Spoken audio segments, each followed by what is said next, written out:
అవకాశం ఉంది. రెట్టింపు ఎంతైతే కలెక్ట్ చేశారో దానికి రెట్టింపు పెనాల్టీ కట్టాలి. అది యాక్ట్లో ఉంది. ఎంత కలెక్ట్ చేశారు? 2600 కోట్లు, అంటే 5200 కోట్లు కట్టాల్సి వస్తుంది కేసు. 2000. దేవుని నామమునకు స్తోత్రం కలుగునుగాక. సోదరులారా, గమనించండి, ఈ మధ్యకాలంలో మార్గదర్శి చిట్ ఫండ్ కేసులో మరి సుప్రీంకోర్టు ఏమని తీర్పు ఇచ్చిందో.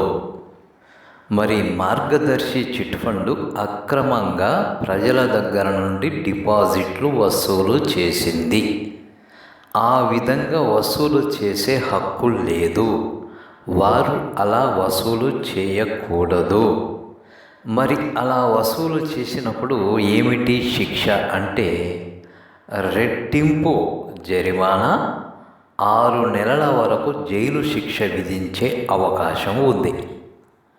మరి ఆ విధంగా చూసినప్పుడు వారు వసూలు చేసినటువంటి 2600 కోట్లకు మరి 5200 కోట్ల రూపాయలు జరిమానాగా విధించవలసి ఉంటుంది, జరిమానాగా కట్టవలసి ఉంటుంది.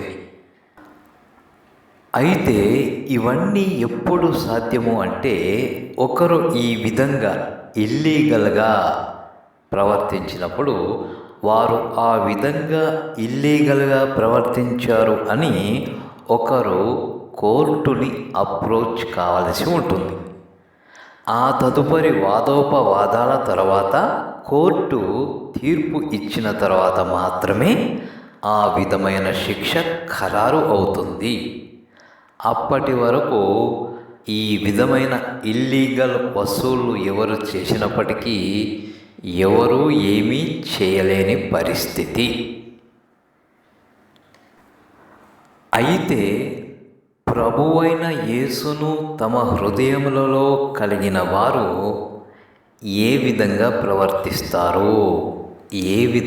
ప్రవర్తిస్తారు అంటే మరి లూకా సువార్త 19వ అధ్యాయంలో కొన్ని వచనాలు గమనిస్తే, మరి 5వ వచనం నుండి చూస్తే, యేసు ఆ చోటికి వచ్చినప్పుడు కన్నులెత్తి చూచి, జక్కయ్య త్వరగా దిగుము, నేడు నేను నీ ఇంట ఉండవలసి ఉన్నదని అతనితో చెప్పగా, అతడు త్వరగా దిగి సంతోషముతో ఆయనను చేర్చుకొనెను. అందరూ అది చూచి, ఈయన పాపి అయిన మనుష్యుని యొద్ద బస చేయ వెళ్ళెనని చాలా సనుగుకొనిరి. జక్కయ్య నిలువబడి, ఇదిగో ప్రభువా, నా ఆస్తిలో సగము బీదలకిచ్చుచున్నాను. నేను ఎవని యొద్దనైనను అన్యాయముగా దేనినైనను తీసుకొనిన ఎడల అతనికి 4 మరలా చెల్లింతునని ప్రభువుతో చెప్పెను. ఎన్నంతలు? 4. ఎవరి దగ్గర నుంచి అయినా అన్యాయముగా వసూలు చేసినట్లయితే, అన్యాయముగా తీసుకున్నట్లయితే వారికి 4 తిరిగి చెల్లిస్తాను అని అంటున్నాడు జక్కయ్య. ప్రభువు తన ఇంటిలోనికి వచ్చుట తోడనే ఈ మార్పు జక్కయ్య యొక్క హృదయములో కలిగింది. అదే మార్పు. అలాంటి వారినే ప్రభువు బిడ్డలు అంటారు, క్రీస్తును కలిగిన వారు అంటారు, క్రైస్ట్ ఇన్ అని వారినే అంటారు, అలాంటి వారినే అంటారు. అంతేకాని క్రైస్తవులు అని చెప్పుకుంటూ ఇతరులకు అన్యాయం చేసేవారిని, ఇతరులను మోసం చేసేవారిని క్రైస్తవులు అని అనకూడదు. కానీ వారు పిలిపించుకుంటున్నారు. మనము కూడా ఆ విధముగా భ్రమపడుతూ ఉంటాము, వారు కూడా క్రైస్తవులే అని. కానీ వారు కాదు. ఎంతమంది లేరు? తిరిగి ఇస్తామని తీసుకొని, లేక వడ్డీ ఇస్తాము అని తీసుకొని మోసం చేసిన వారు, సేవకులు అనబడేవారు, విశ్వాసులు అనబడేవారు ఎంతమంది లేరు? చాలామంది కోకొల్లలో. మరి ఇప్పుడు చెప్పండి, ఎవరిలో ప్రభువు ఉన్నాడు చెప్పండి? జక్కయ్య లాంటి వారిలోనా, లేకపోతే ఇతరులను మోసం చేసేవారిలోనా, ఇతరులను అన్యాయం చేసేవారిలోనా?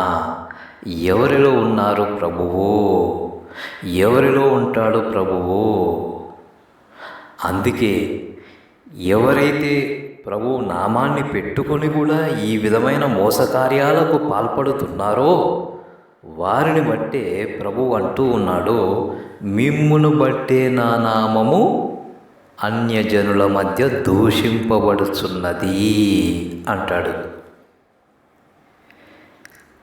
ఇక్కడ ఒక చిట్ ఫండ్ కంపెనీ, పేరు మోసిన చిట్ ఫండ్ కంపెనీ, మార్గదర్శి చిట్ ఫండ్ కంపెనీ వారు మీకు అంత వడ్డీ ఇస్తాం, ఇంత వడ్డీ ఇస్తామంటూ ప్రజల నుంచి డిపాజిట్లు సేకరించారు.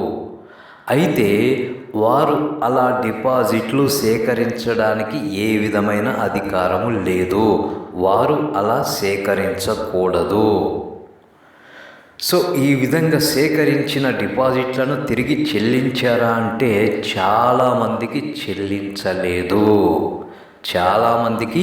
చెల్లించలేదు.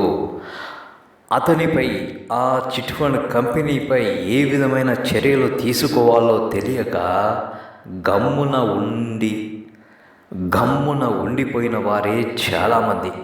మరి అలాంటి వారి తరపున ఈ విధమైన కేసు వేసి ఆ యొక్క ఇల్లీగల్గా వసూలు చేసినది తిరిగి అయితే ఇక్కడ ఈ విధంగా ఇల్లీగల్గా వసూలు చేసినది తిరిగి ఇప్పించడానికి కోర్టుల ప్రమేయం అవసరమవుతూ ఉంది. కోర్టులు చెప్పవలసి వస్తూ ఉంది. కోర్టులు వారిని డైరెక్ట్ చేయవలసి వస్తూ ఉంది. వారు చేసినది మరి అన్యాయమని వారికి తెలియదా? వారి మనస్సాక్షికి తెలియదా?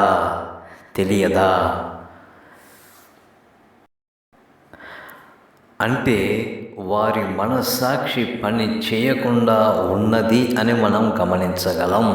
మరి ఈ యొక్క వాత వేయబడ్డ మనస్సాక్షి ఎప్పుడు పని చేస్తుంది అంటే తిరిగి ప్రభువైన యేసుక్రీస్తు నొద్దకు వచ్చినప్పుడు, ప్రభువైన యేసుక్రీస్తు వారిలోకి వచ్చినప్పుడు ఆ మనస్సాక్షి తిరిగి పనిచేస్తుంది. ఒకవేళ ప్రభువు నామం పెట్టుకొని కూడా మనస్సాక్షికి విరుద్ధంగా ప్రవర్తించేవారు ఇక ఎన్నటికీ మారు మనసు పొందజాలని వారు అని మనం అర్థం చేసుకోవచ్చు. ఇక్కడ జక్కయ్య అంటూ ఉన్నాడు, నా ఆస్తిలో సగము బీదలకిచ్చుచున్నాను. నేనెవని యుద్ధనైనను అన్యాయముగా దేనినైనను తీసుకొనిన ఎడల అతనికి 4 గంతలు మరలా చెల్లింతును. 4 గంతలు తిరిగి చెల్లిస్తాను అని అంటున్నాడు.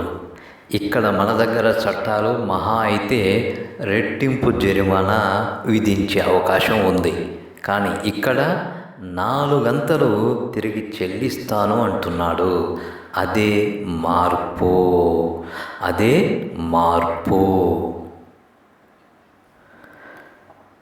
లోకములో మనుషులు ఎలా ఉంటారో అందరికీ తెలిసిన విషయమే.